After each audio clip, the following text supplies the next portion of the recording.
Hello everyone, today I will show you how to make a soap pouch using waste yarn. Raise 72 needles on the front bed of the machine.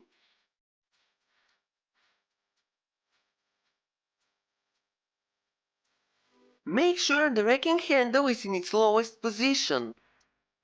Then raise 72 needles on the back bed of the machine.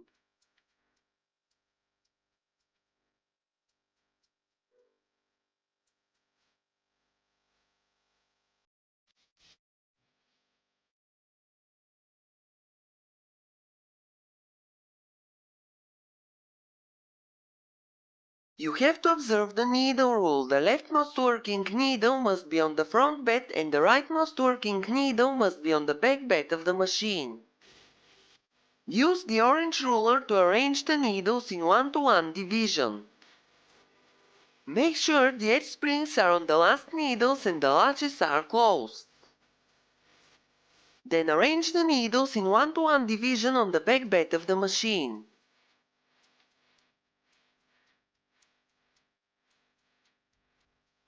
Rotate the racking handle clockwise to its upper position. The needles must be arranged as in the diagram.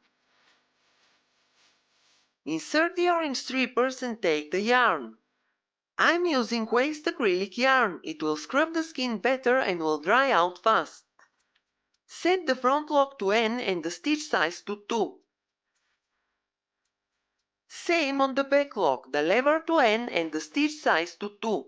Now knit one row. The lock must be on the left side of the machine. This is the zigzag row. It should look like this. Set the front lock to CX and increase the stitch size to 3. Same on the back lock, CX and stitch size 3. Now knit 2 rows. The lock must be on the left side of the machine. It should look like this. Set the front lock to N and increase the stitch size to 4. Then set the back lock the same way, the lever to N and the stitch size to 4. Knit one row to finish the cast on. Clear the row counter.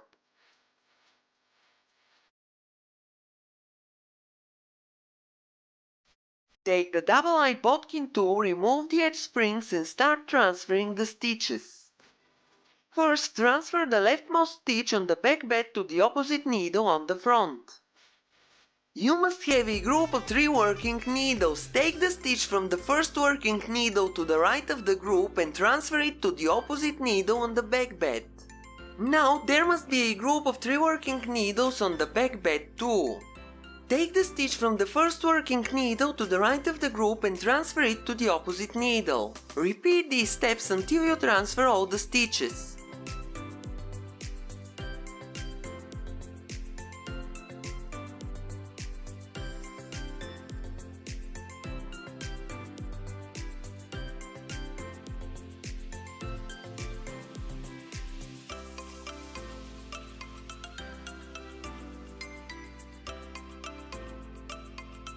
It must be looking exactly as in the diagram.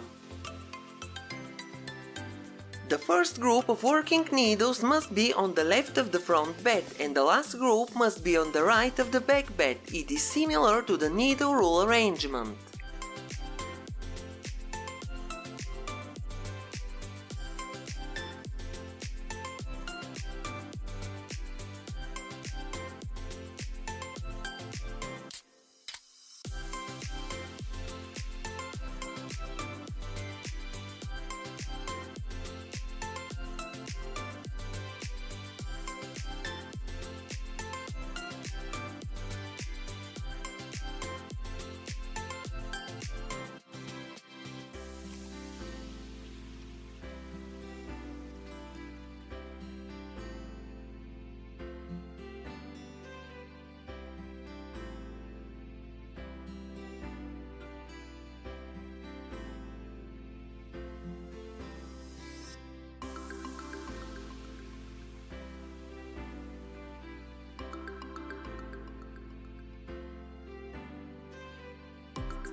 Use the orange ruler and make sure all the empty needles are out of working position. Place the edge springs on the last needles and make sure the latches are closed.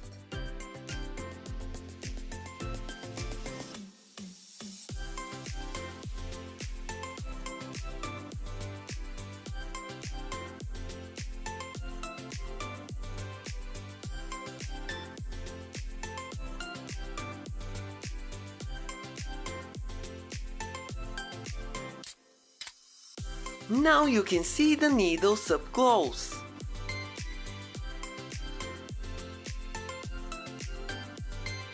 Raise pushers under the first and the third needle in every group.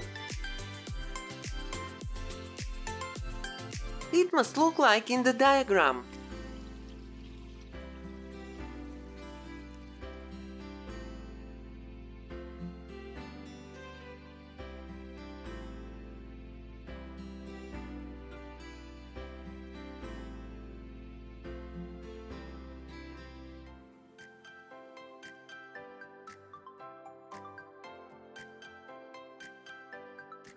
You have to raise pushers under the first and the third working needle in every group on the back bed too. You can see the diagram again.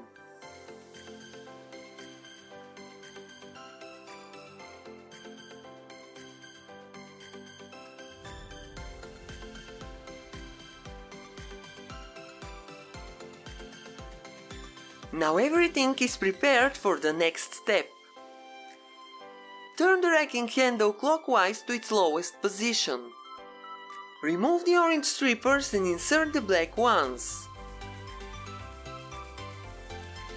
Set the front lock to N and increase the stitch size to 4.5.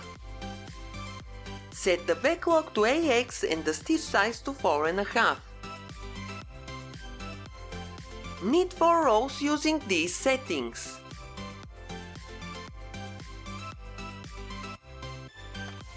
Don't clear the row counter. Set the front lock to AX, the stitch size must remain the same. On the back lock move only the NX lever to N. Knit 4 rows. The pattern selector dial must be set to A on both sides of the lock, so now we have to move only the NX lever on both sides. Don't clear the row counter. Move the NX lever to N on the front lock, then to X on the back lock. Now knit 4 rows. Move the NX lever to X on the front lock, then to N on the back lock. Then knit 4 rows. Move the lever on both sides of the lock and knit 4 rows.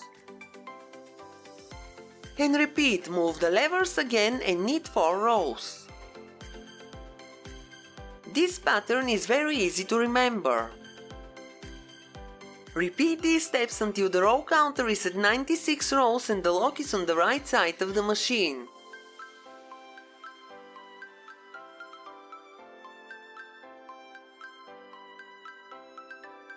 Finally, you can clear it.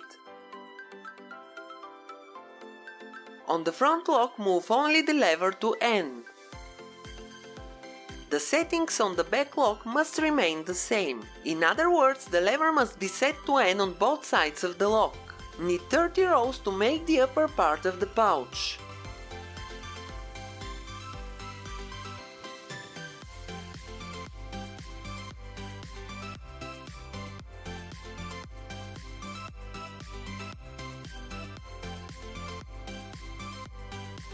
Rotate the racking handle anti-clockwise to its upper position.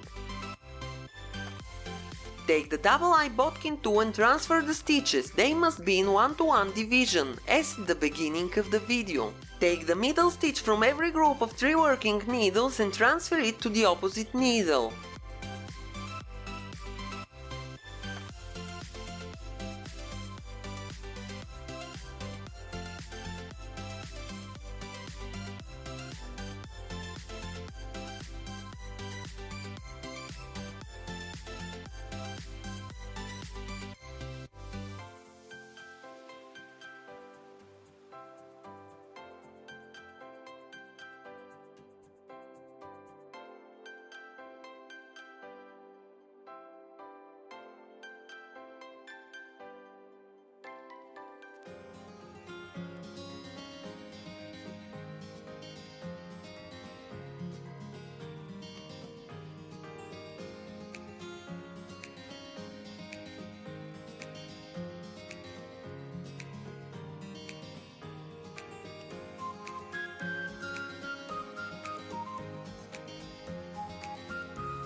make sure all empty needles are out of working position.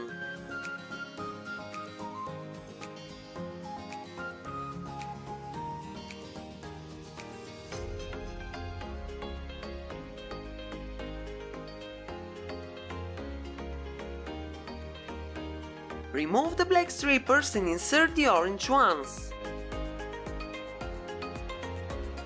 Don't change any of the settings on both sides of the lock. Knit 2 rows. Clear the row counter. Use the double-eye bodkin tool to transfer all the stitches from the back to the front bed of the machine.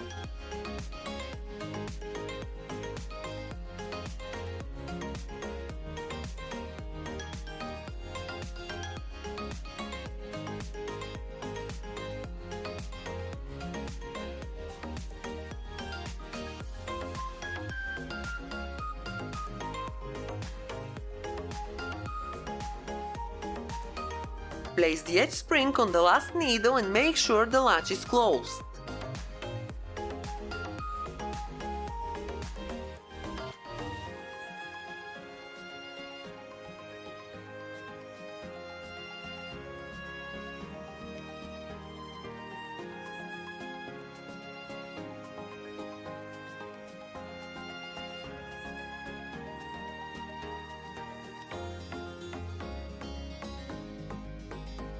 Place the edge spring on the last needle at right.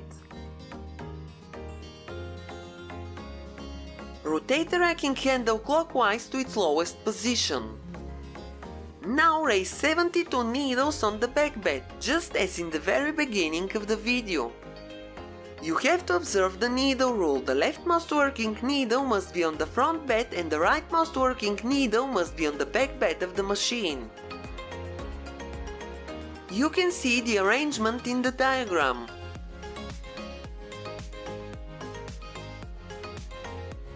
Increase the stitch size to 5.5 only on the back side of the lock and knit 1 row. The lock must be on the left side of the machine. Pull the knob to lower the front bed. Use the yellow and the orange tool to make the cast off. Insert the yellow tool into the first stitch at right, then insert it into the second stitch, moving it downwards until only the first stitch slips behind the open latch. Pull the yellow tool upwards until the first stitch slips over the closed latch.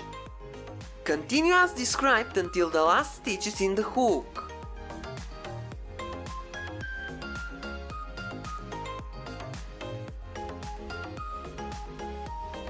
I would love to see pictures of your results on my Facebook page.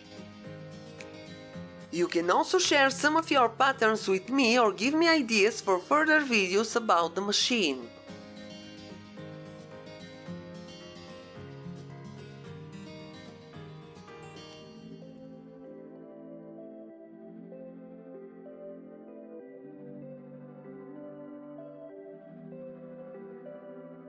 Cut the yarn from the lock. Move the last stitch behind the latch. Wrap the yarn from the lock behind the latch into the hook and pull it through. Close the beds, raise the needles all the way up, then pull them down to remove the piece from the machine.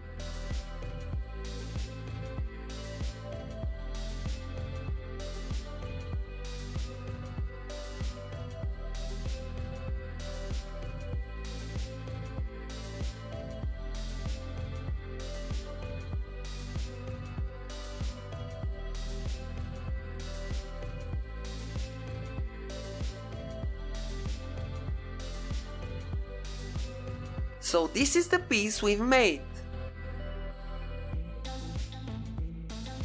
My idea is to fold and sew the upper part, then fold the pouch and sew the sides together.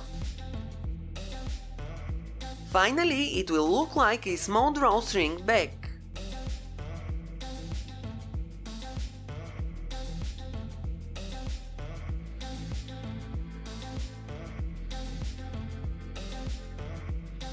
First, I will fold the upper part and make a few stitches at the beginning.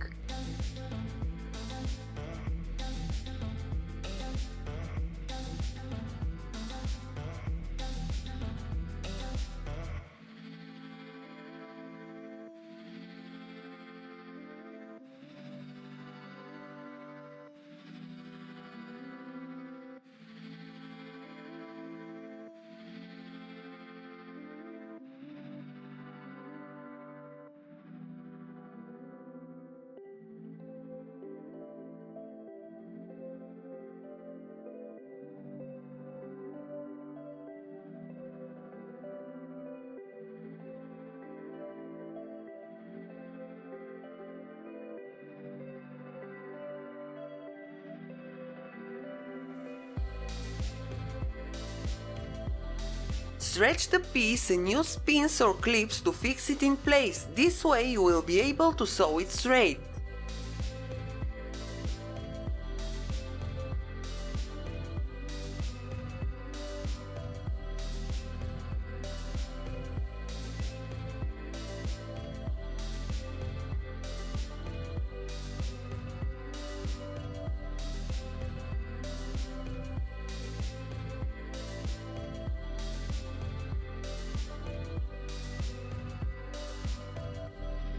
Pick only the top stitches, just as you're making an invisible seam.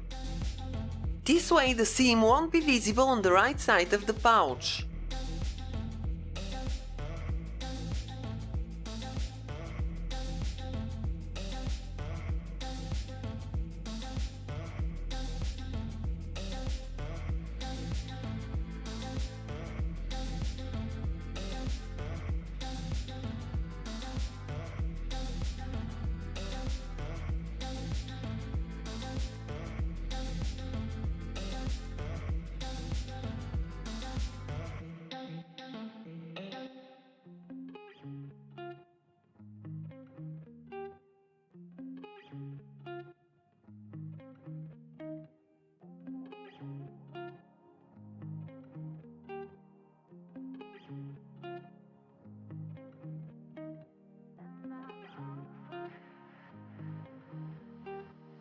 Finally, make a loop and pass the needle twice through it to secure the yarn. You can make a few knots or weave the yarn tail in between the stitches. When you remove the pins or the clips, it should look like this. This is the right side of the pouch. And this is the wrong side. Fold the pouch so the right side is inside.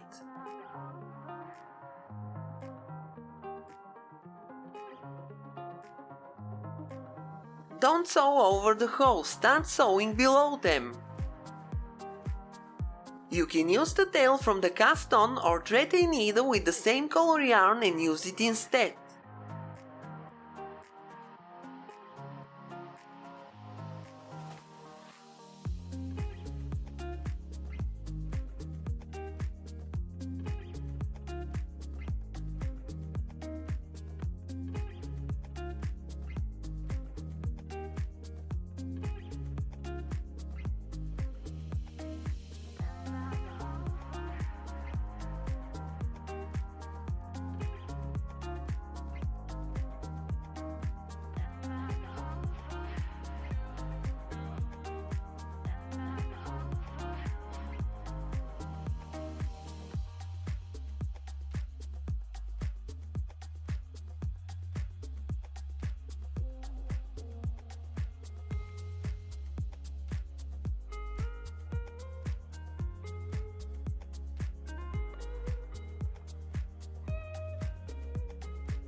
When you close the bottom part, it should look like this.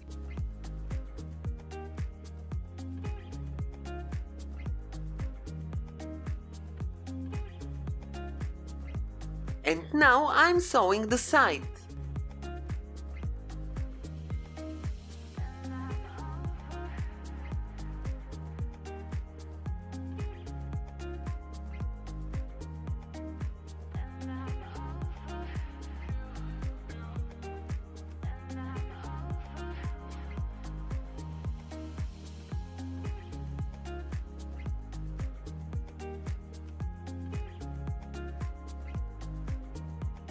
When you are ready, turn the pouch inside out.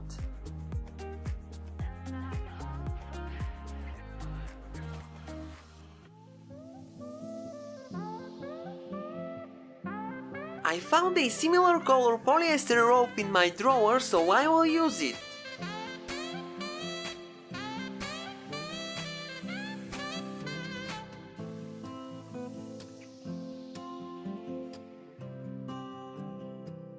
Take a safety pin and hook the rope to it.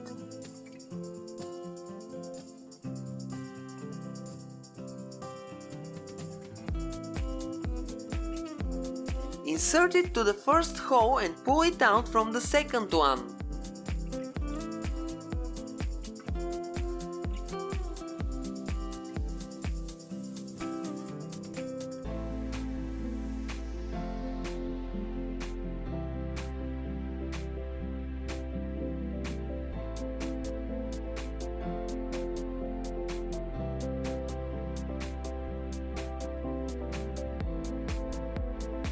Insert one stopper and make a tight knot at the end.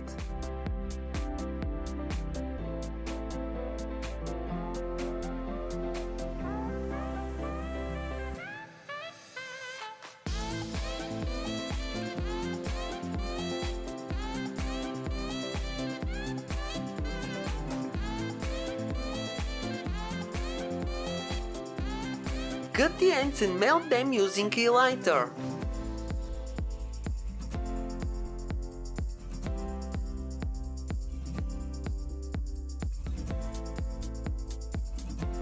Then hide the knot inside of the stopper. Repeat the same steps for the other stopper.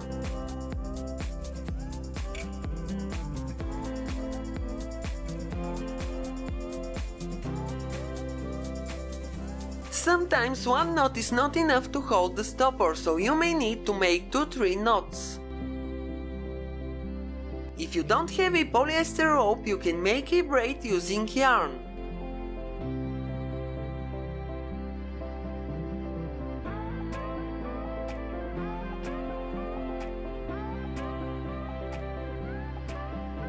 This is the final result. What do you think? Tell me in the comments below. This way you can make a phone case, or if you make it bigger, you can use it as a bat glove. To make a bat glove, use an elastic band instead of the polyester rope for the top part. To make it wider, raise more needles. You must be able to divide the total amount of the needles by 3.